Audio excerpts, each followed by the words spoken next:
What's going on, everybody? Welcome to a special edition of the Wrestling Junkies podcast. I'm Eric, Mr. Cincinnati Robinson. As always, I'm joined by the podcast dad himself, Chris Hoops. Choops, how we doing, buddy? I sound like a broken clock, but it is my favorite time again. We get to interview a wrestler. Let's get to it. Yes, absolutely. Our guest has wrestled for WWE 4, Black Label Pro, and will also be at Action Wrestling this weekend, taking on TJ Crawford live on IWTV. Rico Gonzalez. Rico, thank you so much for joining us. How are you, my friend? I am blessed to be here, brother. It's been a day, but we're here now. We're ready to go. Well, hey, we know a thing or two about that. This is kind of our favorite part of the day. Is after shoot jobs are done, we get to relax and talk about what's we think is one of the coolest things on the planet, pro wrestling. And we know that wrestlers are superheroes, and every superhero has an origin story. So tell us how you first became exposed to pro wrestling. So I think I'm gonna get it right this time. I always tell this story differently on every podcast, but here's my condensed. I think it's the correct one because I have the worst memory in the world. But around like middle school, 6th, 7th grade, my group of friends were really into wrestling, and I was more into like being outside, riding bikes, hide and seek, manhunt, pinecone wars, all that stuff. So they would leave every Friday, I believe is when SmackDown was on at the time. Mhm. They would leave every Friday and just leave me outside until they finally convinced me to watch SmackDown. So I sat down, I watched it, and it was the craziest thing I had ever seen. Like it took me a few more watches to kind of understand like what was going on, but the first person that I remember like vividly was The Undertaker. And it was more so what still intrigues me to this day about wrestling, but it was more about everybody in the arena standing up and just being in awe of one person walking through that curtain of like just what we know now as a pop. And like everyone just giving this one person their undivided attention. So that's what caught me. And it was all history from there. Yeah. No. So would you say that Taker was your favorite wrestler growing up? So I don't think growing up. I think it was for a time it was Jeff Hardy, Mhm. and then it was Shawn Michaels. Okay. I don't think until I got maybe a little bit older, then I learned to appreciate The Undertaker a little bit more. Okay. So I think let's just take. because. I'm sorry, I cut you off again. Go ahead. No, you're good. I think it's just because of Jeff's attitude and the colors and like just all that. That's as a younger kid, that's what got me. But then being older, I was like, oh no, Undertaker's the man. Yeah. Mm-hmm. Yeah. No. Taker was mine growing up. He's always been my favorite. So let's kind of take those three. How have they influenced your wrestling style? How have they kind of played Oh, into what you do in the ring? so I think subconsciously, well, consciously and subconsciously, they've all played a role into who I am today. So I would say, as far as the Undertaker, more of like of I've always been intrigued by a person being able to just be so slow and methodical and like almost not do anything, but still it almost like brings you in even more. Mm-hmm. Like just because of like that. I know everybody complains about that slow walk to the ring, but I loved it. I was like, yo, just walk slower if you want, because we're gonna still watch. Like we're still intrigued by what this man like just looking at his eyes and seeing the just the menacing look and the lights go out and just like all our focus is on you and your every move and your every step. I was always so intrigued by that. So I would say learning to slow down is one of those things that I got from him. Uh, when you need to slow down and making whatever you do after that just more important. Like he always talks about slowing down in the ring and then just randomly giving them like a flash of like boom, boom, boom. And then that means that much more. And that's something I'm still learning now, but I've always been intrigued by that. As far as Jeff just being a daredevil, I get told by my mans all the time and by some vets and people higher up that I need to just slow down and not do as much crazy stuff.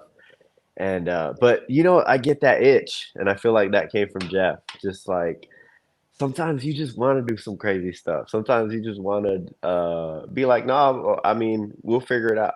Most 9 times out of 10, I don't get hurt.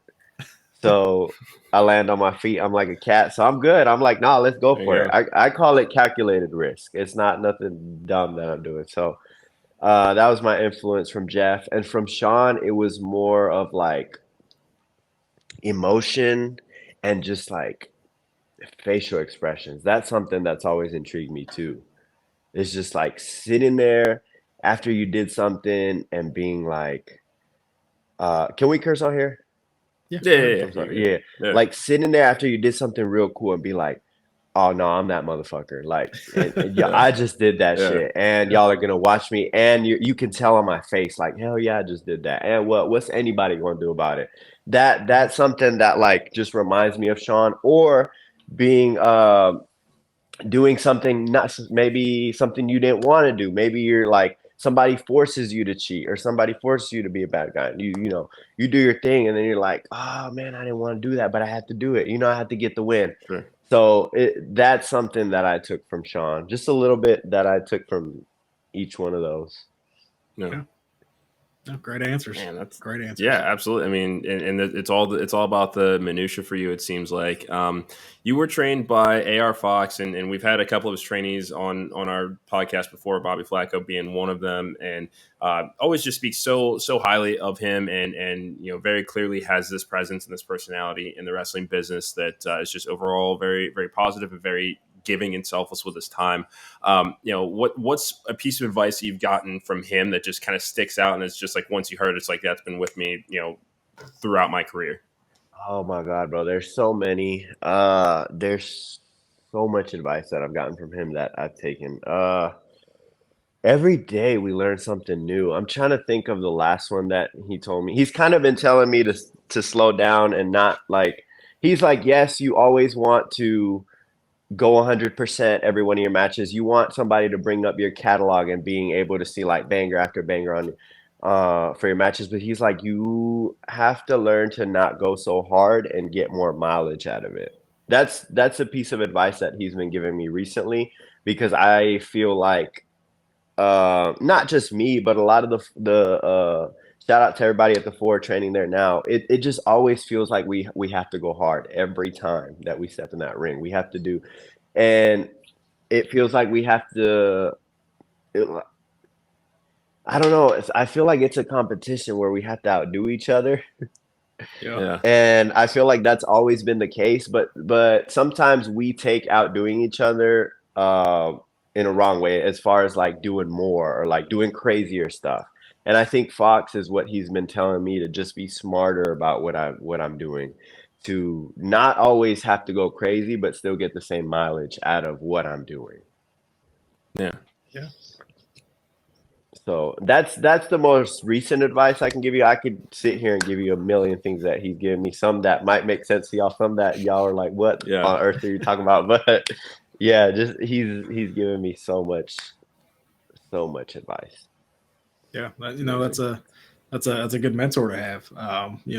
And you're friends with one of our more recent guests, the Good Doctor, Landon Hale. How did you two meet? Oh, how did we meet? How did I meet Landon, man? I don't remember. I have the worst memory in the whole world. So like, that's okay. I do too. It's fine. What's that? No, so actually there was a promotion at there's a promotion here in Georgia called All Star Wrestling, which is no longer running. And it was one of the first few promotions that I would hop in a car and drive to and like try to get on the card. Never got on. They closed their doors before I even got on their show. but that's where I met Landon, and then I think we became closer once we saw each other at Action, because that's another show that I would here in Georgia. It's another show that I would pull up to. I was doing the Next Up shows, which Bobby was actually running and like getting people to go through that to be able to get on the main Action show. It was kind of like their NXT type of thing. Okay. So that's where I like was running into Landon, and then it comes there. A lot of people that like I'm really close to now. We just started running into each other at like different shows, just more often. So there was a time Landon and me were just running into each other at every other show, and he was really close to my fiance AC Matt, and that led into just us doing. I think we went to his birthday dinner, so I got to know him a little bit more, and I actually went to his wedding also last year. Nice. Awesome. Very cool. Nice. Landon's such a gem, man. Such a good person. Yeah, he was really fun to have on. Great time. For sure. I mean, he definitely has one of those personalities. And again, I love anybody that can, juggle very, very different careers that are very demanding of time. And that, I mean, it's a grind and it's a hustle. So, anybody that does that, it's hats off to him for sure. For sure. And he does great with like any group of people. I remember being at his birthday dinner, and then we had like, usually you'll have like your wrestlers in one group, and then you have like other people in other groups. But we had he's a chiropractor, so he had the chiropractic people and the wrestling people, and he was just doing so well at like bringing everybody together. I was like, damn, bro, you like really know how to control the room. Like I'm really envious of that. Like just somebody that can just mingle with everybody. He was just so good at it. Awesome. That's so cool. Now more recently, you had a match with Orlando Carlone, formerly known as Epico in WWE. I believe this was at an event called Slamilton, if I read that correctly. How did that opportunity come about? Oh my God! So I have no idea. I couldn't even tell you. Like it was a surprise. I didn't even know I was gonna get something like that. I do know Mikey, the promoter at Black Label, has so here a little bit of a backstory, since I don't know the story of how I got the match with Orlando. I actually went to Black Label Pro for their Unplugged show, I think is what it's called, which is their tryout show. So they have a lot of people come up and do a tryout and stuff like that. And no, actually, I had a match before that show, and it was a triple threat with Hunter Drake, Brogan Finley, and myself. And just to be straight up, the match wasn't good. All three of us, like we went in there so cocky because we're boys. Those two were like two of my very best friends in wrestling. We're really close, and we're also Brogan's left us now for bigger and better things, but we were also trios.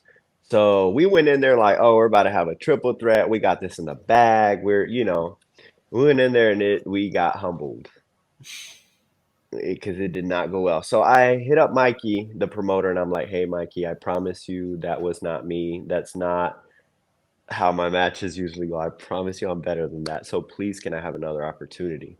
He's like, yeah, we have the tryout show. So I come back for the tryout show. It goes really well because I have a singles match. Triple threats are just not my forte in wrestling. I've just come to terms with that. That triple threats are just, I do not do well with triple threats. But give me a singles, I'm good. So he gave me a singles. Singles went really well. And you have promoters that'll tell you like, hey, I have big plans for you. I really, I have this, and that. But, being out here, sometimes you gotta like see it first, because there's been a lot of already, and I'm sure it's happened to plenty of other people. You get a lot of promises from promoters sometimes, and you're like, oh well, okay, cool. And then the time comes around, and they're like, oh well, plans change, blah blah blah.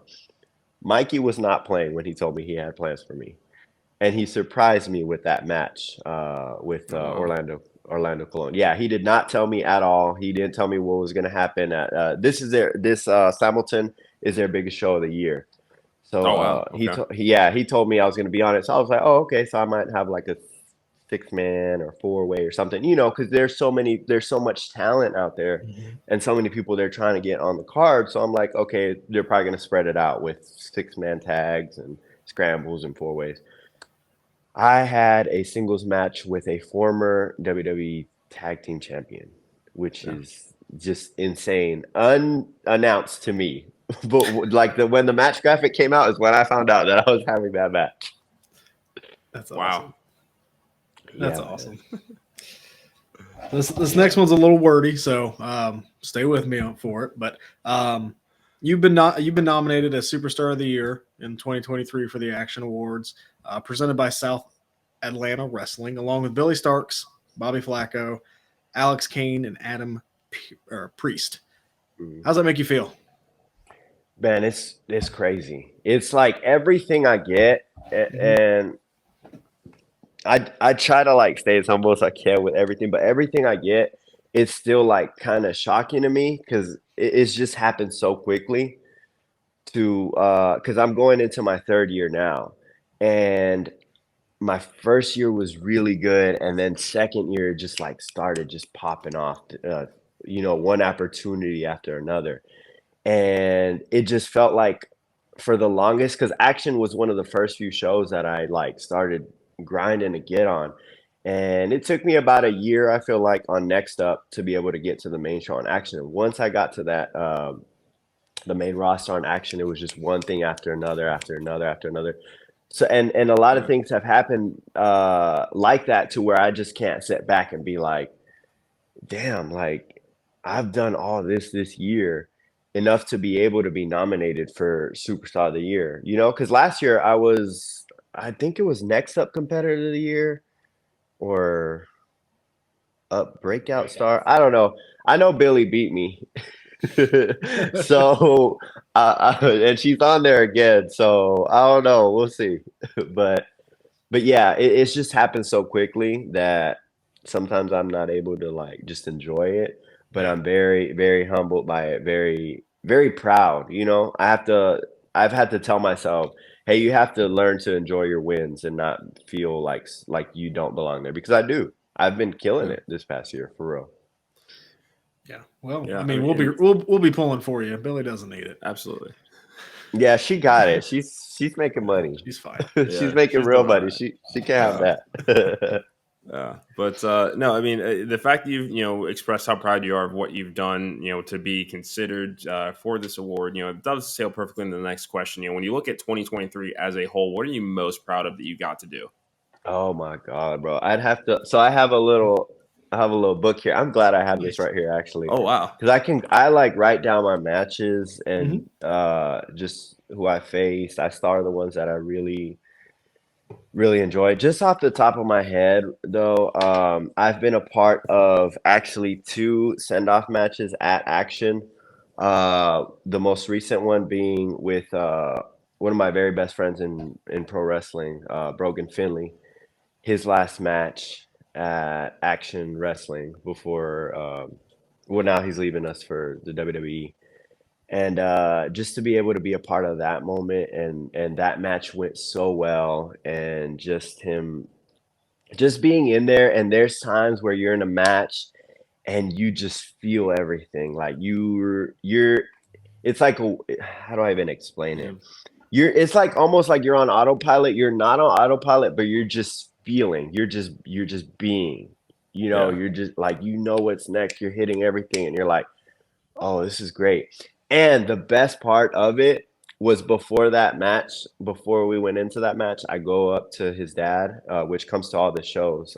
Fit Finley comes and sees all his matches, and I go and I shake his hand and I'm like, sir, I'm sorry, but you're going to hate this match. Just because we were about to just do all the stuff that like what I feel the older generation just hates, a lot of the newer stuff. But we came back and Brogan texted me. He's like, my dad and my mom were crying, and they really enjoyed that match. Wow. And they it was the That's best awesome. way to be sent off. So I just to be a part of that was great.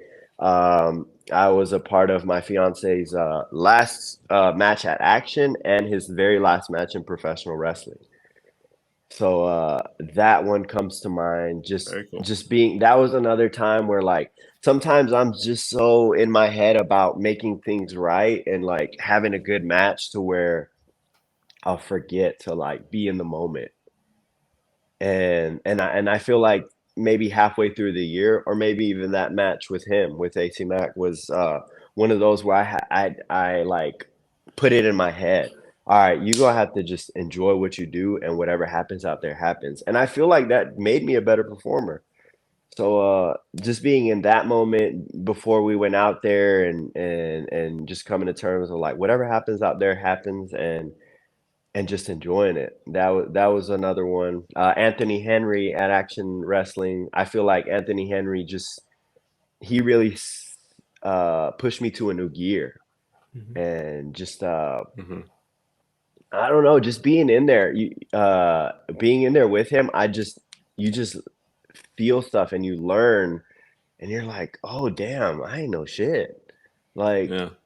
I just watched my matches before then, and I'm like, oh damn, like you just learn to be a better performer, you know?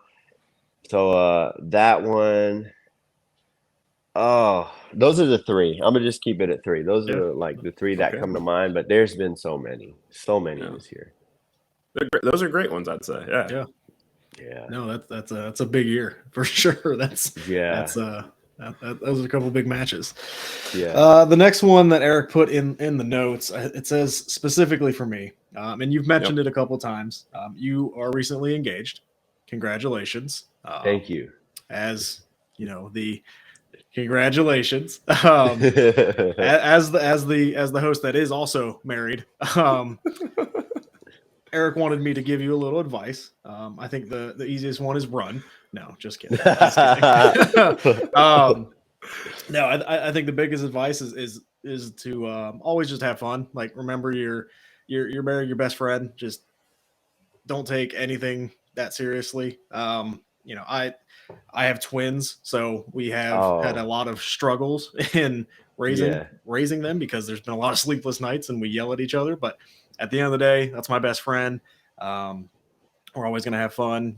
You will fight, but kind of take a step back and go, it's all good. It's all good. And then, my last one was, and it was advice from, I think it was my cousin at my wedding. It Yeah. was, when you guys start arguing, just get naked. You'll stop arguing. Yo, I love that. I'm using that. Yeah. So again, congratulations. That's very exciting. Thank you. Thank you. I It's appreciate it. I'm 3 years strong, and I'm probably Hell gonna yeah. be another 30, 40 years or until I die, because Yes. she'll probably Yes. outlive me, but that's okay. Moving on from that, I love it. any names that we need to kind of be paying attention to over the next year, like who, or would you say, like, I don't want to put a number on it, but any guys you want to guys or girls you want to spotlight and kind of have us be on the radar for? So my mind immediately goes to the WWA 4, and I have I'd say my partner in crime. I don't want to call him my manager. That's such a like term. My manager in wrestling. My partner in crime. My muscle at the WWA 4, Mr. Sexy, is somebody who came in, and I saw him the first few times at training, and I was like, "Oof, wrestling is gonna be rough for this kid." I just like, I just don't think it's gonna happen for him. But I don't know what happened. It was just like sometimes I guess there's just a moment where it clicks, and this boy just took off. Like everything, in ring, character, promos, like matches recently. And like he's got a long way to go. We all do. But just the past year, not just because he's been with me, uh, as my partner in crime and in my matches and stuff. But just really, he sits there, he takes notes, he listens, he's right by Fox all the time, just listening to what he says, just like a sponge, and in the ring just all the time. So, shout out Mr. Sexy. That's somebody to look for. I would say coming out of the WWE 4, but there's so many. Eddie Hendricks is really good big man. He's gonna make a killing once he gets out here on the indies. I know he hasn't. He just had a kid actually, so he stepped away for a little while. It's his second kid, so I think it's his second kid. Don't quote me on that. But yeah, once he gets out here, he's gonna make a killing. Grayson Pierce. I feel like all of Top Team. I can't even name them all right now. Terry is killing it over. Teriyaki is killing it in Japan right now. Jay Lucas is just came back from South America. Him and Blackjack Mac. Who else at the 4? I feel like I'm gonna miss so many people. Shout out Dante Darko. I love riding with Dante to shows. He's always a good time. And he's helped me out. He's like a ghostwriter for me, kind of. He like Nice. helps me Okay. come up with Very stuff in cool. the ring and like ideas and stuff. A lot of my ideas that I've got, like as far as moves in the ring, promos, just in general ideas, have all come from like car rides from a lot of the boys. Okay. They're like, "Oh, you should do this. You should do that." You know, and it's like sometimes it's the dumbest ideas, and I'm like, "That's perfect. That's money Love right that. there." Love that. Yeah, that's Yes. how this podcast started. Yeah, Yeah. that's literally it. Yeah, I mean, especially when you got the right chemistry with people, and you get a feel for how they think, and I mean, it's it certainly Oh, translates no. for us. So yeah, No, I was talking about You know, this is the dumbest idea. you know what? Who came That's up with fine. the That's idea? fine. Which one of you two was like, we should do a podcast? Oh, that was me. It was me. That's it. Yeah, I yeah. Nice. That's him. Luckily, I didn't have to beg too hard. I mean, it was just like, come Oh, on, I was buddy, about to say, did you let's have get some fun dragged with into this. this, or like you were like, oh, No, okay, no, let's do it was, hey, you want to talk wrestling? I was like, yeah, I do. Okay, hell yeah. Yeah, I knew he was the guy for the job, you know. So it's you know, couldn't ask for a better tag team partner, that's for sure. Hell yeah. But as we kind of wrap up the interview here, again, you are going to be competing Action Wrestling this weekend. TJ Crawford live on IWTV. Any final words for your opponent?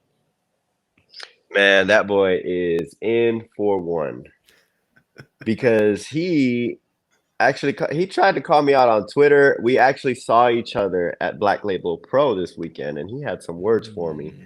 So it's cool though. He's coming to my house at Action Wrestling down here in the South, and I've been over up there in the Northeast where he wrestles, and those boys have no hospitality. I went into their locker room. They weren't welcoming. They didn't shake our hands. They barely spoke to us. So when he gets here to Atlanta, I'm going to show him some Southern hospitality. I'm going to show him how to welcome someone. And then I'm going to double stomp his head through that mat for that 1, 2, 3. So he's in for one. He's in for a long car ride back home. Well, I'm certainly glad I'm not TJ Crawford. Yeah. Where can we find you on social media? If you see my name on here, Rico 94 Gonzalez, that's all my social media. That's Instagram, that's TikTok, Facebook is Rico Gonzalez, Twitter or X now, and YouTube. So I put some of my matches on there, and PlayStation Network. Awesome. Very, very cool. Rico, thank you so much for joining us. This was a fantastic conversation. We'd love to have you back on the show again as we kind of talk just our general you know, product on our daily shows. You know, again, don't be a stranger, but good luck this weekend. Again, thank you again for the podcast that I'm Mr. Cincinnati. This has been a special edition of the Wrestling Junkies podcast. We'll talk to you guys soon. Yes, sir. Thank you.